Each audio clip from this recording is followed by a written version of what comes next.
my strategic plan proposal, Magnet Designation 2023, Eric Kleinert LDR 620. Good afternoon. My name is Eric Kleinert and I'm the Director of Nursing Operations here at Robert Wood Johnson University Hospital at Rahway. I've been a nurse for over 25 years and I've worked in leadership roles here at the hospital over the past 7 years. Today's presentation should take us about 10 minutes. Before we get started, I'd like to talk about two things the hospital has achieved in the last few years. One is that 3 years ago we embarked on a high reliability journey where we really made a commitment to zero harm to our patients. We knew that this would be a heavy lift and need a cultural change in order to achieve outcomes. So over the past 3 years, we have decreased our serious safety events by over 60%. It's really great. Our patients are safer, our nurses and our staff are more engaged in keeping them safe, and they're really speaking up for safety.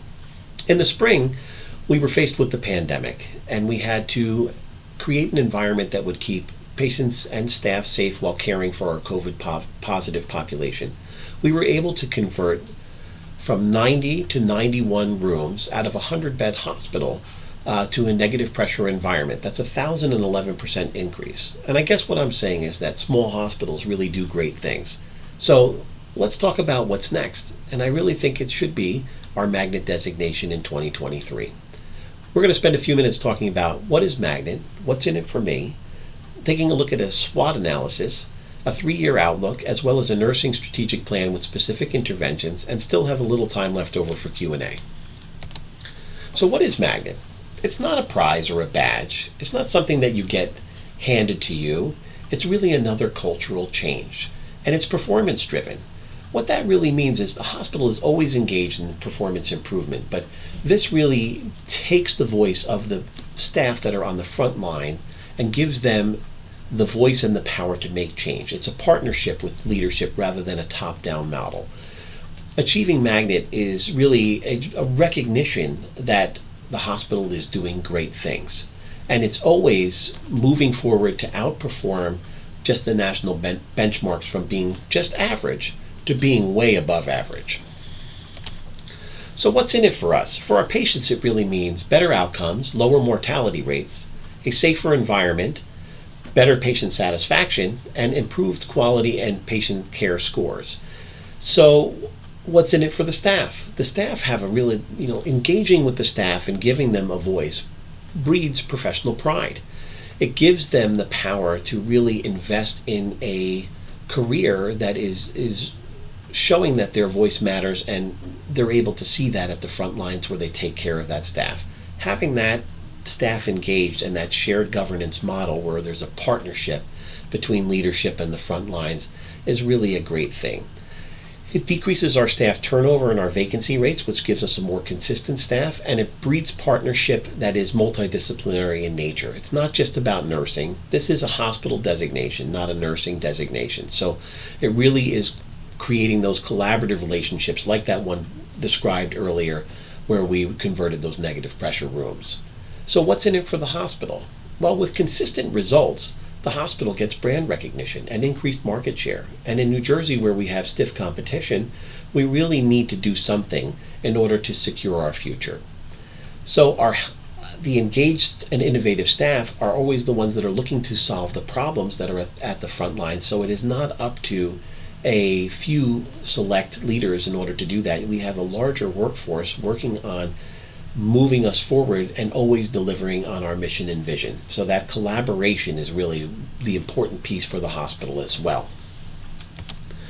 So when we take a look at a SWOT analysis, I think we've covered a lot of the strengths already. So the weaknesses of our hospital is that it's a 100-year-old hospital that served the community well, but it's time for some facility and technology to investments.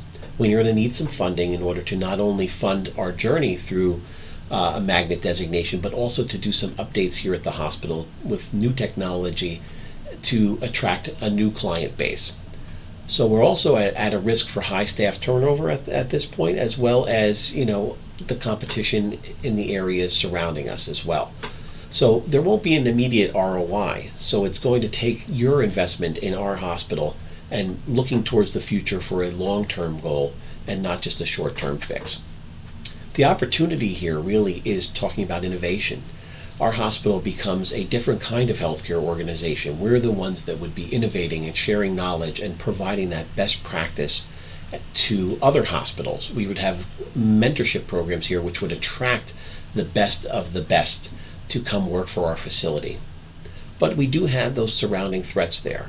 So if there are any legislative changes or reimbursement changes, we would have to make sure that we have enough commitment to the investment in this ROI so that we can see we could action on that ROI. So we really need to take a look at our competition around us and make sure that we're managing those threats in a timely manner. Our 3-year outlook really puts 2021 as an infrastructure year. We need to provide education and engage the staff, as well as build the infrastructure so that we're measuring those performance metrics in a way that tells our story. Because in 2022, not only will we need to continue to support those initiatives, but we'll also need to document our journey and submit our application for magnet designation. In 2023, we'll culminate with a magnet visit, as well as an evaluation by the magnet organization, as well as then hopefully our designation. So for 2021, let's take a few minutes to talk about the nursing strategic plan. Not only does the mission and vision of the nursing division support the hospital's mission and vision, but we're also looking at it as a pillar-based, interrelated pillars that really work together in order to produce the best results for the hospital and the community that we serve.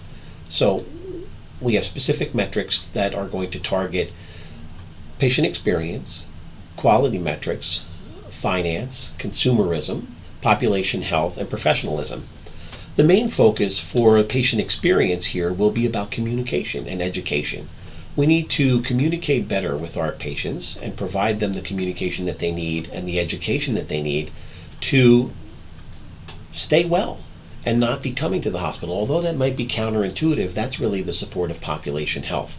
We need to make sure that people come to the hospitals only when they really need to, and that we try and teach them in a way that they stay well and don't come back into the hospital. But that said, we want to know where we stand and how we're doing. So we want to take a look at the HCAHPS scores related to communication with nurses, communication about medication, about the responsiveness of the hospital staff while somebody is here for a hospitalization, as well as the discharge information and education that's provided. Now, we don't only just service on the inpatient side, but on the outpatient side as well. So we want to make sure that we include the emergency department and how we're doing there overall, and how we also are communicating with patients that come for an emergent visit on how we're keeping them informed about their stay and providing them that same education. This also holds true in our ambulatory surgery area, and we're going to be taking a look at our nurse communication there, as well as the surgery overall scores. Now, for quality, we're really talking about decreasing that harm, and really that relates to our HRO journey. Hospital-acquired pressure injuries, or HAPIs, will decrease by 10%, hospital falls by 15%, and then our hospital-acquired infections will try and drive them to zero, of course. But our catheter-acquired urinary tract infections, our central line-associated bloodstream infections, as well as specific bug infections, as I call them, so MRSA and C. diff rates as well. So for finance, we always need to be financially responsible. So we're going to make sure that we're maintaining our support of the financial journey to maintain our efficiency between 97 and 100%, as well as looking to the staff for any type of innovative cost savings that we might be able to implement. Now, that might be leveraging our contractual agreements for purchasing products, but it could be something as simple as something coming from the staff for raising money or saving money, or an efficiency that we could put into place as well. For consumerism, we're looking to make sure that we service our clients well. So even though this is in a different bucket, it really talks about the emergency department LWOBs, which is left without being seen. Meaning, if you come to the hospital and decide that you need to be seen that day, we want to make sure that you're seen in a timely fashion. And the same thing goes when you come here for an elective surgery. We want to make sure that you're getting in on time and out on time, because we want to make sure that not only are we efficient, but to show that we value everyone else's time. For population health, it's really getting out into the community and starting to engage the community in a different way to promote health. With healthcare moving from a fee-for-service model to a population health model where we're really looking to reduce those hospitalizations, we're going to have innovation to not be penalized for readmissions, number one, but also getting out into the community to change what we do. There's a new healthcare on the horizon, and we need to be a part of that. Professionalism, I think we touched on before as well.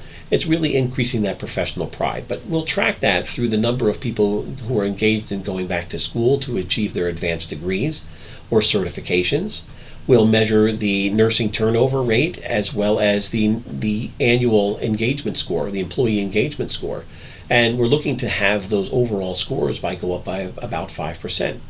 For each of the hospital units, we're asking them to complete 2 unit-based projects in support of these metrics that we have, number one, and or something else that could be a problem area on their unit. So, and we're also looking to revitalize our nursing newsletter and produce an annual report in the end of 2021. So I guess I'll close with a statement saying that we are what we repeatedly do, and that excellence is a habit and not a virtue.